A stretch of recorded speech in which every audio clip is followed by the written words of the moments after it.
a reliable, predictable system for hiring is what is helpful, so that it doesn't matter what happens in this sense. Because this is what happens, right? You meet someone and there's two things about them. You go, ooh, okay, I like this. And it helps that person get hired when maybe they shouldn't. And it's also possible that two things about somebody make you go, well, no, this isn't a good fit, even though they might have been one.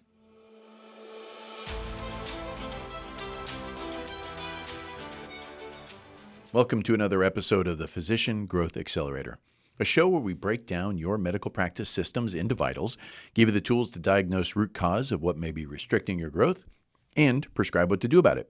I'm your host, Ed Williamson, and I believe that everything we experience is the perfect outcome of our current systems. And if we want to change the outcome, we just need to take a step back, take some ownership, and tweak the system. Now, if you listen to this podcast, you know I'm pretty passionate about the team. It's the foundation of which you can build the rest of your organization on. If you have a weak foundation, hard to build something big or strong. Now, the team creates culture, and the reason is culture is just this, basically a group of humans coming together who think and behave in a way. And that culture, every business has a culture. Most are not created on purpose by guidance with their team. And so it is built by the team, which is why hiring is so important. It's so important that we get this right. And a lot of times we don't. And it's because, we hear from a lot of practices that believe that hiring is more kind of like a crapshoot. Like, well, it worked this time. It worked 4 times in a row. We must be good. Oh, the next 7 times it didn't work. Well, hopefully it gets back to that other thing when it worked that one day. As opposed to a purposeful, predictable system for hiring. Now, why does this happen? I'm a huge fan of reading. I love it. I feel like it's a cheat code for life, being able to absorb the wisdom and knowledge of someone that maybe spent 40, 50, 60, 70 years creating this knowledge and then being able to put it somewhere where I can download it into my brain in a few hours. And there is a book that does such a good job of explaining some of the reasons behind why we are bad at hiring. And it's a book called Noise by Daniel Kahneman. And in it, he talks about excessive coherence. So excessive coherence is I'm going to really simplify the definition of this, is imagine you grab something, you put logic to it, and then that makes your brain ignore nuance or any contradicting potential logic. And so then it drives behavior. And we see this all the time with hiring. He actually walks through an example that I'm going to pull out specifically from the book because it's so good.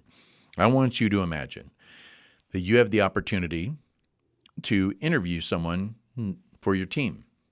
And you're going to hear some words that describe that person. And I want you to think about the idea that you'd be interested in the interview. And so the 2 words are intelligent and persistent. So pay attention to what your brain just did. Your brain just went, ooh, intelligent and persistent. I love it when my team is intelligent and persistent. I wish my team was intelligent and persistent. All these things are happening. They're going on in the background, okay? But there's 2 more words to describe this person. Cunning and unprincipled. Now you go, ooh, well, okay, I'll still interview him, right? Chances are you'll still interview him. If you're shaking your head, you're saying, no, I probably don't believe you just because of the data behind this information. But what your brain does is it grabs these things because of that recency. They're the first one, intelligent, persistent. You go, ooh.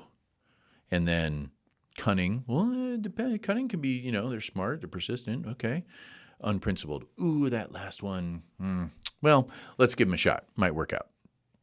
You hire the person and it goes bad. And then you're surprised.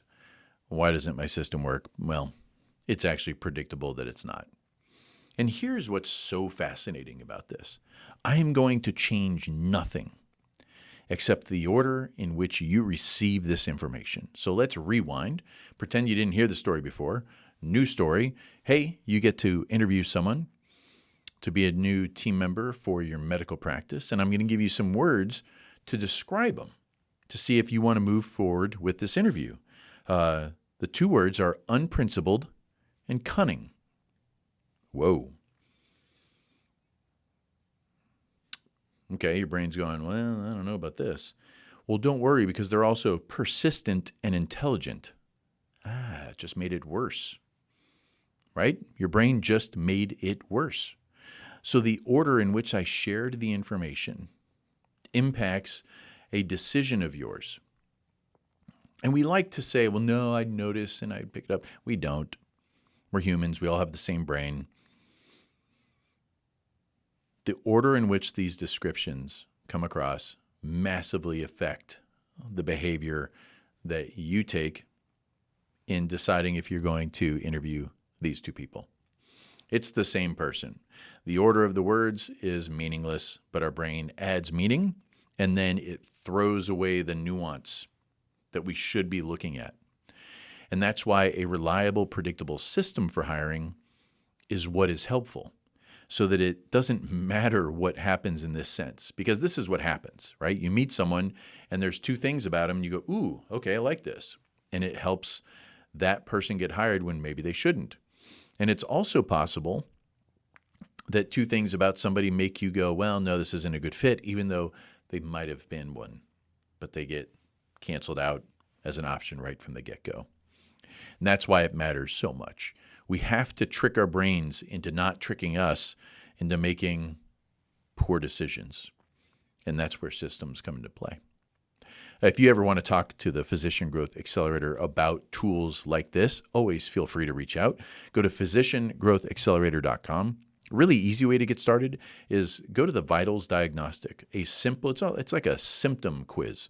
Really simple, couple answers. It'll help you identify where are you feeling constraint in the practice. What might be a focus for you in the near term so that you can experience the growth you're looking for. And with that, we'll see you next time on the Physician Growth Accelerator.